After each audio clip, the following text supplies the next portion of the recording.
Hey everybody, welcome back to the Unfiltered podcast. My name's Katie. And I'm Cecily, and we just wanted to touch base on what it's like to be a young professional in the college setting.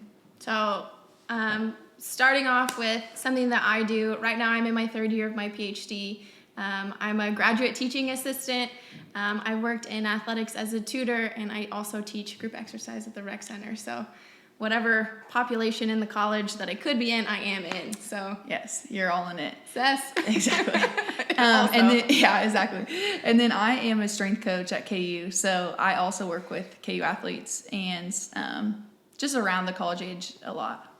What age were you first? Like, what was your? I don't think I know this about you. Like, what was your first age in which you like entered the college realm?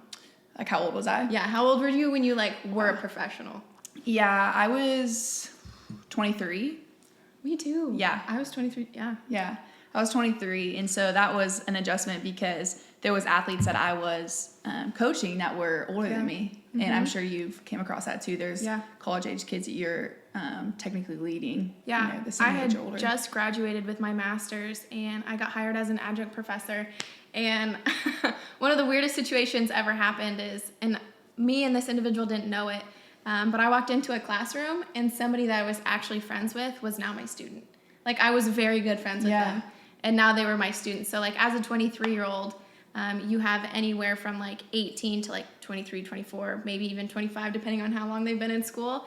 And now, like, I'm the professional. Yeah. It wasn't even I was a GTA. I was a literal adult at that point. Did you have to, like, was there anything that you came across that was tough in that class specifically? I think for that, like, specific individual, he took it really well in terms of, like, what the relationship now was.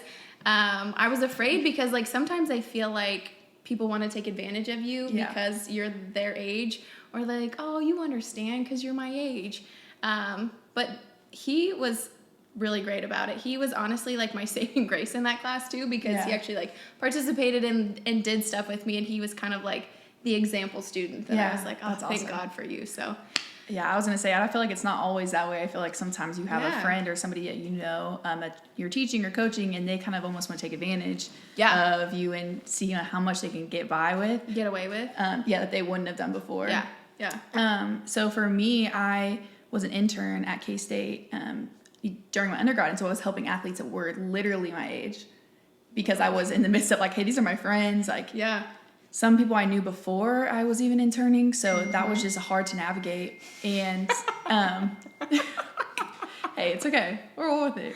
But so it was just hard to navigate that, and just I try to be. I think that's why we want to talk about this, is because like you try to do the best you can, but we're also learning as we go. So were you ever in a situation where you felt like you could have handled it better, or maybe just where your mindset was initially? Like, how did you go about handling these situations? I think it kind of depends on the person and who it is, because I mean, even now as a GTA, and I've talked about this before, like sometimes I start out as someone's coworker, and then I become their teacher, and then it's like I'm now their peer. So navigating like different relationships has kind of, I don't want to say like made me standoffish to some people, but it's like I never know what that person's going to be to me in the next semester. So it's like I would love to be friends with you, but at the same time, like I don't know what you're going to be here soon. So sometimes I don't always go above and beyond for a relationship or a person in like a setting, because I'm afraid like, oh, well, I don't want to cross these professional boundaries, even though it's not like, you know, I don't think I'd ever get in trouble for anything like caring about somebody or like meeting somebody for coffee or whatever. But at the same time, it's like, I don't know. Like, I don't know what to do with my hands. You know, how do people view it? How do people view it? And I don't want like it to be misconstrued as something else. So for example, like if I went to coffee with a student, it could be because they were my friend in the previous semester. And then a student that I have now could come in and see that and then either question it one way or the other, like, oh, like where are her boundaries? Or, you know, does she have, you know, relationships with her students outside of the classroom, whether it be like friends. So am I giving that person special benefits because I'm their friend? And, you know, so it's just like all these lines that I try not to cross, and sometimes I think that makes me come off standoffish. Right. How is it for you? Like, how is it for, like, because yours is totally different from ours. Exactly. Yeah, I would say that the one thing that's been really tough for me is I just want to be personable. I want to care. I want to love on the people that are around me. But Same. exactly. And then especially with coaching, when, you know, there's history, I mean, teachers too, there's history of lines being crossed, and that's why the lines are there. Like, that's why rules are there. Yeah. And so for me, you know, I actually had a coach tell me, he told me, like, stick to coaching. Like, I was having these conversations with college, you know, age students that were the same ages, and I was supposed to be coaching them. And I think they just viewed that wrong, and they're like, stick to coaching, stick to, you know, using coaching vocabulary. And I was like, you know, I kind of was quiet the rest of the day, and I was trying to figure it out. And then I just remember coming to a realization, like, hey, this is me. This is who I am. Like, I'm going to be me. Yeah.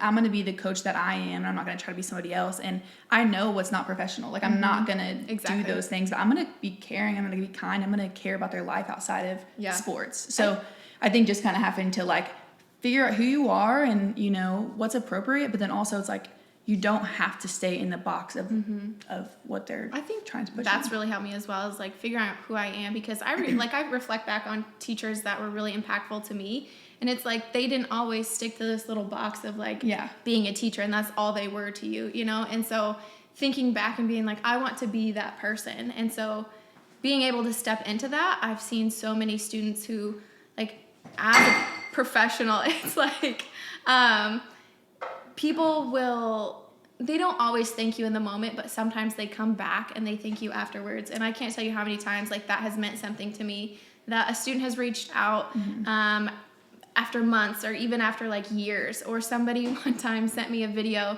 and at first I didn't really know what it was, because it came from somebody other than the student, and it was just a professional that was like, hey, I thought you should see this. And in the video, it was this individual being inducted into this honor society. And within the honor society, they're like, you know, who's one of your biggest, I don't remember if it's heroes or like influences. Who is the biggest influence on your career right now? And my name came up, and I was just like, my mouth dropped, because I didn't know that I had that big of an impact on that person. And so I think sometimes, like you said, we put ourselves in these boxes, but at the same time, I think it's really important to not keep yourself in that box, and to, like, find who you are, and then, like, just be that person within your profession. Right. And I think just as I've learned more about leadership, and I'm actually studying leadership for my master's right now, and I think everything that we learn is you need to care about those people that you're serving. Like, if you're not caring about the people that you're leading and serving, you might as well, like, do them a favor and not lead them and serve them. And so I think that's something that I was just like, hey, like, I know you can be a intellectual coach and you can know what you're talking about, but it's like, if you can't connect with those athletes, they're not going to trust that you're going to you know, you're going to lead them well. And so it's one of those things that, you know, that trust, that when they finally do cross that trust line, it's like they're open to learning, they're open to, you know, listening to you, and they're so much more responsive, and again, they see you as an influence and you don't even know it. I think there's some little quote that's like something about they don't care how much you know until they know how much you care. Yes, thank you. Yes. And okay, it's so true. Yes, and then another coach that I've worked under bounced off that, and they're like, I used to say that all the time, you know, these guys don't care about what I'm doing with them until they know that I care about them. But he took it a step further, and he was like, honestly, I don't even think they care what I know. They just want to trust me that I'm going to do the right thing for them. And I'm like, wow, that's so true. Like, he doesn't necessarily need to know why he's doing exercise he's doing. Yeah. But he's just going to be like, hey, I trust this coach, and if I need to do this, if I'm going to do this exercise, I'm going to trust that it's going to get me better or make me healthier than. And I was like, wow, that's so cool. Sometimes people really truly don't know, like, or don't care what you know, but they want to trust you. Yeah. And I think that's so true. In the teaching realm, I tell people all the time, like, it is like, you know, they say it's not what you know, it's who you know. And it is like, you need to know some things, like you need basic information, but it truly is who you know, and the networks you make. And so I tell people all the time, like, pay attention to the people that you're sitting around, and pay attention to who you're hanging out with, because those are going to be the people that either give you references or help you find jobs, because those are your peers and they're going to be important. Yeah. So my question off that is, so my question off that for you is, when have you seen that come handy? Like, when has your kindness and your networking and the things like your character helped you in your career? Literally with every job I've ever gotten. Yeah. I have never in my life had a formal interview. Never. In my life. Like, so if I, like, coming up, I'm going to have some formal interviews, and I'm scared out of my mind because I've never had one. Like, I've literally gotten every job just because of who I've known. And maybe, like, talking to the person, but, like, also they probably saw you or felt your kindness, like, once you talked to them on the phone or. Yeah. Well, that and, like, people who I've worked with. So, for example, like, the job that I have at the rec center right now, I got that based off of working at a different rec center. And the people at that other rec center were like, hey, I know her. She's a great person. That, and I had multiple connections to these people. So they're like, you know, if she knows Joe, Bob, and Jim, like, chances are, and all those 3 people give me a good recommendation from her, she's going to be a good, you know, employee for us. And I would say, bouncing off that, and you can build off this too, is you had connections, you had a network, and but the thing is, you wouldn't have got the opportunities you did without being a good, kind person. Yeah. I think some people are like, oh, I just need to meet people, or I just need to connect with them. Like, no, you don't need to just call and connect with a coach. Yeah. If you're not yourself, and again, going back to yourself, if you're not yourself and you're not kind and you don't take it, you know, you don't care about them, huge. You're not going to, like, grow your network. You're not going to get these opportunities. Like, no one would have called and recommended you, or you wouldn't have had good recommendations if you weren't a good human. So I think learning, like, you know, when you can just put your pride aside and, you know, really just choose to be a kind person in times that are hard, to be honest.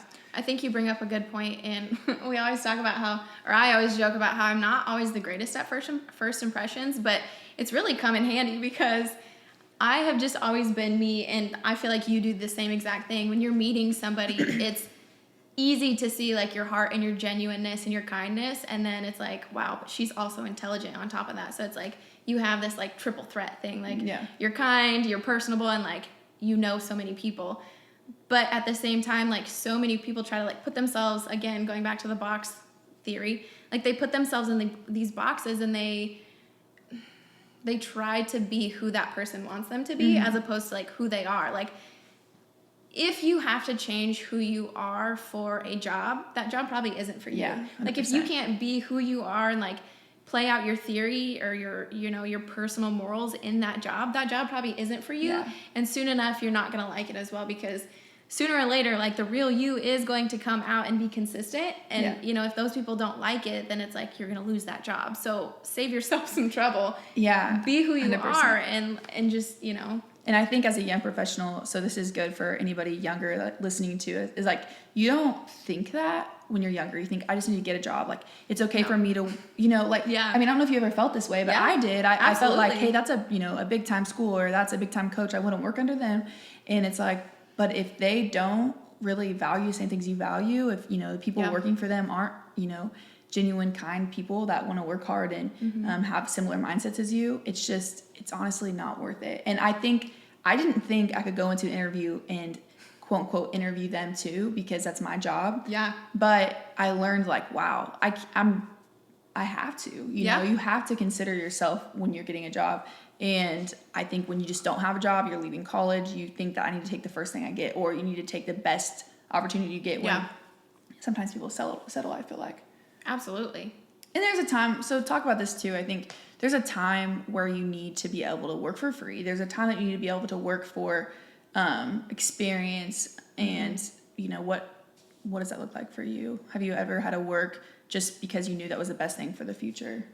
I think, yes. And mainly it was just for, like, internship purposes. I mean, in today's age, like, you don't get a job without some sort of experience. Yeah. And often that experience has to come for free. Sometimes that's, like, built into a college program, but sometimes it's not. But I don't always think that that's a bad thing, because it's almost like a free trial period, you know, like your 7-day trial period. Like, you 100%. don't have to burn bridges or look like a bad person, because if you took that job and then you're like, you know, I don't really like this, I'm going to leave 7 days later, you know? Yeah. But as an internship, like, you can essentially, like, take it for a test run. Like, it's not always the most fun, and you're probably going to be poor during it, but at the same time, it's like, how cool is it that you get to just, you know, try these things out? Yeah. Because you've had a lot of internships. Yeah, I have. And I would say my experience with internships is even for my internships, some internships they wanted internships. They want an experience. And that's so confusing, and that's a topic in its own. That's for not an internship. You need this internship. Yes, it's not always the case, but and it shouldn't necessarily be the case, but I felt that way. Like I felt like my experience that I already had got me some of the internships that I had. And so with that being said, my GPA mattered and my schooling mattered, but I also felt like my experience was unmatched in some ways compared to maybe a student who got a 4.0 in my same program. And I remember a girl specifically asking me, she's like, how did you, get that internship? And I was like, girl, like I had experience. I had experience, and I knew I could talk the vocabulary of coaching, and I was just willing to learn, and again, being kind and reaching out and networking and that sort of thing. But she had a 4.0 and she was brilliant, but she was kind of in this stuck position. Yeah. So that's just another thing that I think is just good to know. Experience, and you do learn like, hey, is this for me? Is this trial? It's like a trial run. Is this for me? If it's not, that's fine. Well, I think that's the same thing with a job too. Like if you are in a job and you love it, or there's like position changes or changes in leadership, it's almost like you're reapplying for the job because you have to get used to a new boss, or you have to get used to like a new position. And I feel like people almost, I don't want to say get stuck, but they do. Like they feel like they can't leave. And I think that's something that goes like, especially with young professionals, is that there's kind of like a dichotomy is people make fun of young professionals for like leaving jobs once they get uncomfortable, or there's this other side that like young professionals don't want to leave because they want that safety and security.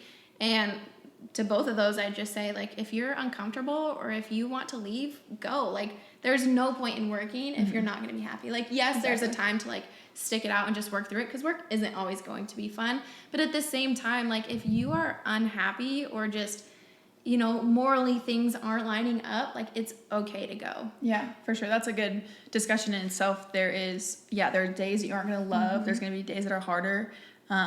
Life happens, but there's also like a whole nother realm of like, you're just not enjoying the people you're working with. You're not enjoying your actual job.